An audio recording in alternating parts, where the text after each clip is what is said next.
हाल है देहात में कहावत है अध्यक्ष महोदय कि कापर करूं सिंगार पिया मुरार। अरे अभी सुनाना तो हमको मंत्री जी के है, हमारे मंत्री जी बड़े भाई हैं, तो बराबर इस्तीफे दे देते हैं, इनका विभाग में कोई सुनता ही नहीं। बात कही जो राशि दिया जाता है वहाँ, मैं तो कहूंगा पर केंद्र पर कम से कम भारत सरकार 20 से 25 हजार राशि उपलब्ध करा दे। कफन को खरीदने के लिए भी सरकार के घर में एंट्री कराना पड़ेगा, जलावन खरीदने के लिए, मुर्दा को जलाने के लिए भी सरकार के यहाँ एंट्री कराना पड़ रहा है। कहते हैं कि सरकार काम कर रही है। आप देखिए डीएपी का जाके देखिए, ब्लैक मार्केटिंग चल रहा है 1600 से 1800 रुपये। पूरे किसान से जाके बात कीजिए। ये तो हाल है, ये तो हाल है अभी कि हमू लूटा तुहू लूटा, लूटे के आजादी बा। तो चक्की चल रही है, उसके दोनों पार्ट उल्टे हैं। जो बेईमान है वो हमें बेईमान कहते हैं। कोई ऐसा विभाग है जिसमें चपरासी से लेकर पदाधिकारी तक घूस नहीं लेता हुआ, बिना घूस के काम हो जाता। ये न देखो यहाँ हिंदू मुसलमान कौन है, ये न देखो यहाँ हिंदू मुसलमान कौन है, अरे इसका पता लगाओ इंसान कौन है। यूं मंदिरों मस्जिद की झगड़ा में न उलझो, घर घर जाकर पता लगाओ परेशान कौन है। श्री राजीव कुमार, मुन्ना यादव। नहीं अभी नहीं बोलने जी, आपको समय मिलेगा जो आपकी बोलने। नाम पुकारा इनका, मुन्ना जी का। 13 मिनट है आपके पास। अध्यक्ष महोदय,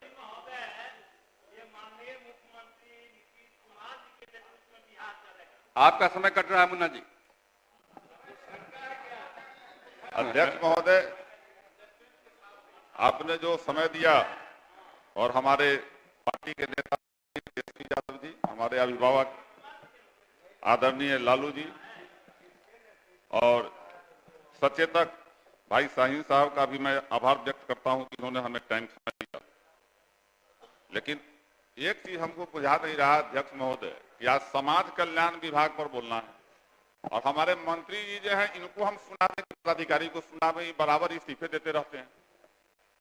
बराबर इनका पदाधिकारी अब किसको हम कहल है देहात में कहावत है अध्यक्ष महोदय कि कापर करूं सिंगार पिया मुरार। सब लोग जानते हैं। चलिए, अरे अभी सुनाना तो हमको मंत्री जी के है, हमारे मंत्री जी बड़े भाई हैं, तो बराबर इस्तीफे दे देते हैं, इनका विभाग में कोई सुनता ही नहीं।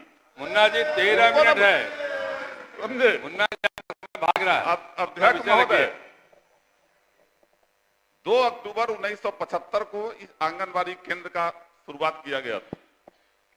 2 अक्टूबर 1975 से ही शुरू है और बिहार अभी हमने जो देखा है डाटा, 1,15,009 आंगनबाड़ी केंद्र सृजित है। इसमें 1,12,385 जो है वो कार्यरत है। 2624 पद अभी भी रिक्त है। की सरकार में, जब महागठबंधन की सरकार थी, हमारे नेता आदरणीय तेजस्वी जब सरकार में थे, वो बार बार कहते हैं कि 3.5 लाख जो है पद सृजित था, जिसका हम वैकेंसी निकालने वाले थे। वो आज भी लोग, इतना सीट खाली है इसमें, हम समाज कल्याण विभाग का, स्वास्थ्य विभाग का, सारे विभाग का है, जो आज भी जब रिपोर्ट आता है तो कहता है प्रक्रिया धीरे है, जो हमारे नेता भी बोलते हैं। इसमें देखते हैं हम कि सहायिका का 11,577 और हमारे साथी कहते हैं भारत सरकार से 12,000 रुपया पर केंद्र पर मिलता है और मिनिमम जो है वहां रखना है बच्चा 40। अब 40 बच्चा पर 12,000 के रुपया से 10 रुपया रोज उस गरीब बच्चा के लिए दिया जाता है। मैं तो कहूंगा अभी डबल इंजन की सरकार है, आप डबल इंजन की सरकार है। आप लोग जो है कम से कम आप इधर देख के बोलिए, जो अपनी बात कहिए। जो राशि दिया जाता है वहां, मैं तो कहूंगा पर केंद्र पर कम से कम भारत सरकार 20 से 25 हजार राशि उपलब्ध करा दे। अभी देख रहे हैं हम, सेविका का मानदेय है, सेविका का 7,000, सहायिका का 400। ये लोग कहते हैं कि हमारी सरकार में महिला का सशक्तिकरण हुआ है, महिला आगे बढ़ी है। आशा का कितना मिलता है? एक डिलीवरी कराने पर 300 रुपया। जो रसोईया, जो हमारे गांव की, हमारे घर की बहू बेटी, गरीब की बेटी है, उस रसोईया को मिलता है 1500 रुपया। आशा, सेविका, सहायिका, रसोईया, इस सब का क्या हुआ? जबकि हमको जहां तक मालूम है कि गठबंधन के सरकार में रसोईया का जो है मानदेय बढ़ने वाला था, आज तक लागू नहीं हुआ है। अध्यक्ष महोदय, 40 से 50% आज भी आंगनबाड़ी केंद्र है जहां शुद्ध पेयजल का व्यवस्था नहीं है और न वहां शौचालय का व्यवस्था है। हम लोगों को कितना आदमी कहता है कि भैया शौचालय बनवा दीजिए, जबकि हमारे एक साथी ने कहा है कि इतना हजार करोड़ रुपया बचा है। महिला पर्यवेक्षिका का 4210 पद सृजित है और 1506 पद खाली है। लिपिक का 753 पद सृजित है, 468 पद खाली है। अध्यक्ष महोदय, जिला समन्वय का भी 38 में से 7 पद खाली है। देखते हैं डाटा है इनका, उसमें देखते हैं कि प्रक्रियाधीन है। तो जब इतनी रिक्तियां हैं तो काम कैसे अच्छा हो रहा है? कहां से खर्च हो जाएगा? जब हमारे पास हैंड नहीं है तो पैसा कौन खर्च कर देगा? और अभी देखे हैं कि भाई जी बोलते हैं कि हाँ 5 से पहले हम लोग, अध्यक्ष महोदय, हम लोग का भी उम्र हुआ, 59 साल उम्र हुआ। हम लोग देखे हुए हैं कि 5 से पहले जो आदमी, गरीब आदमी 90 से पहले जो कुर्सी पर नहीं बैठता था, जो इस सदन का मुंह नहीं देखने वाला था, आदरणीय लालू जी ने उसको सम्मान दिलवाया और सम्मान दिलवा के सड़क से लेकर सदन तक भेजने का काम किया। और लालू जी ने अगर सम्मान दिया है, बिहार की जनता को भरोसा है कि तेजस्वी जी काम देंगे। आप लोग चिंता मत कीजिए, 2025 का इंतजार कीजिए। अध्यक्ष महोदय, अभी कबीर अंत्येष्टि का बात हो रहा था। जब एक्सीडेंट में गरीब का बच्चा मर जाता, गरीब के परिवार का कोई मर जाता, पहले था कि मुखिया जी को आदेश था कि हाँ उसी समय उसके परिजन को दाह संस्कार से पूर्व जो है उसके परिजन को पैसा दे दिया जाता था ताकि उसका दाह संस्कार हो जाए। अब क्या नियम बन गया है कि अब एंट्री करवाइएगा तब पैसा जाएगा। कफन को खरीदने के लिए भी सरकार के घर में एंट्री कराना पड़ेगा। जलावन खरीदने के लिए, मुर्दा को जलाने के लिए भी सरकार के यहाँ एंट्री कराना पड़ रहा है। कहते हैं कि सरकार काम कर रही है।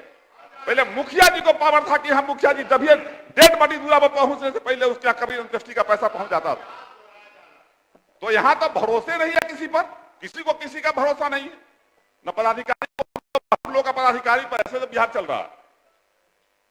2013 का बहुत सी बच्चियां ऐसी है, 15 से पैसा शुरू हो गया।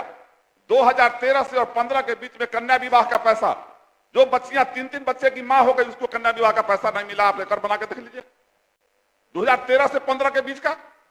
और कहते हैं कि सब कन्या विवाह का पैसा दे रहे हैं, मातृत्व लाभ का पैसा दे रहे हैं, पारिवारिक लाभ का पैसा दे रहे हैं।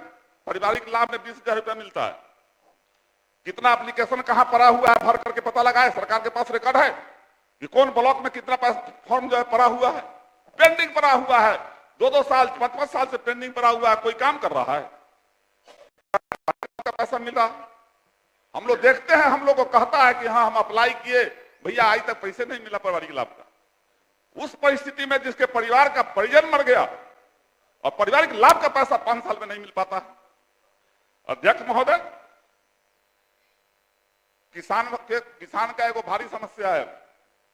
ये तभी गिलोटी है, कृषि वाला भी है। अभी खेती बाड़ी का टाइम है, हम लोग किसान घर से आते हैं।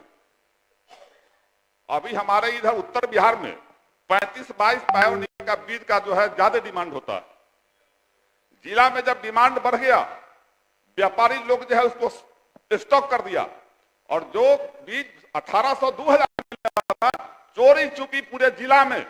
मैं तो कहता हूं, मंत्री जो नहीं है अभी, मैं मुख्यमंत्री जी को भी आगाह करना चाहता हूं कि आप पूरे जिला में आप जांच करवा लीजिए कि 4500 से 5000 तक बोरा बीज मिल रहा है।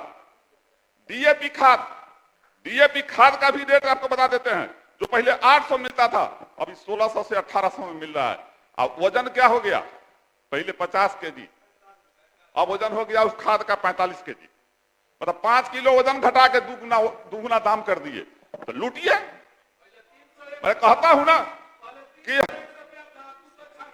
आप देखिए डीएपी का जाके देखिए, ब्लैक मार्केटिंग चल रहा है 1600 से 1800 रुपये। आप पूरे किसान से जाके बात कीजिए।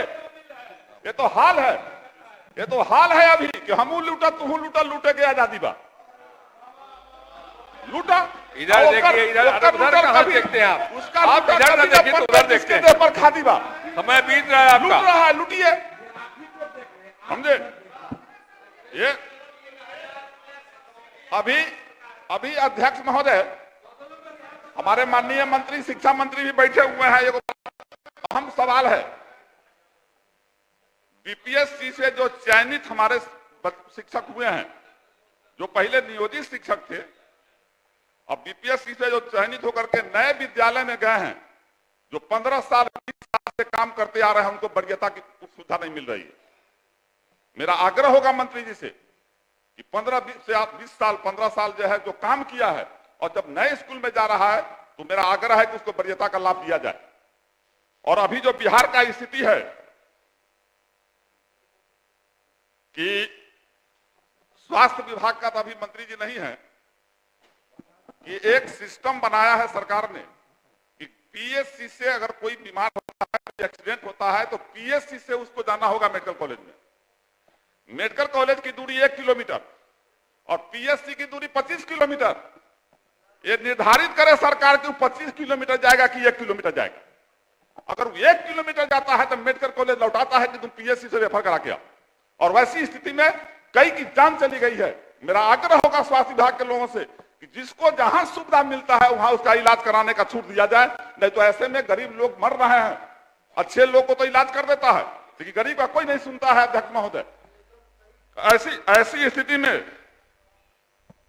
एक चीज हम देखे हैं, बड़ा बात हो रहा है, जो चक्की चल रही है उसके दोनों पार्ट उल्टे हैं। जो चक्की चल रही है उसके दोनों पार्ट उल्टे हैं। जो बेईमान है वो हमें बेईमान कहते हैं। देश को, राज्य को लूट रहे हैं। आप लोग बराबर कहते हैं।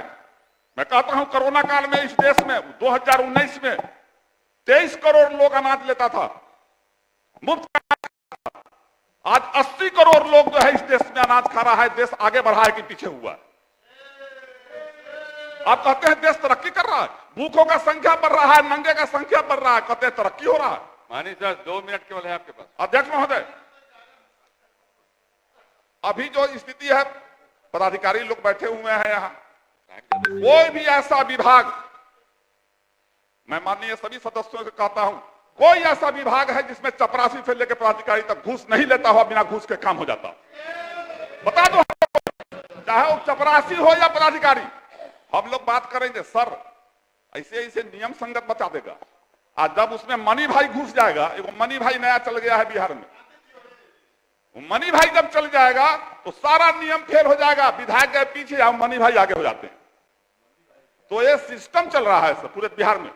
और पदाधिकारी पर अगर विधायक लोग दबाव बनाता है तो पदाधिकारी कह देता है कि विधायक चोर है, और हमारे नेता लोग मान लेते हैं, हमारे मुख्यमंत्री जी भी मान लेते हैं, सब लोग मान लेते हैं।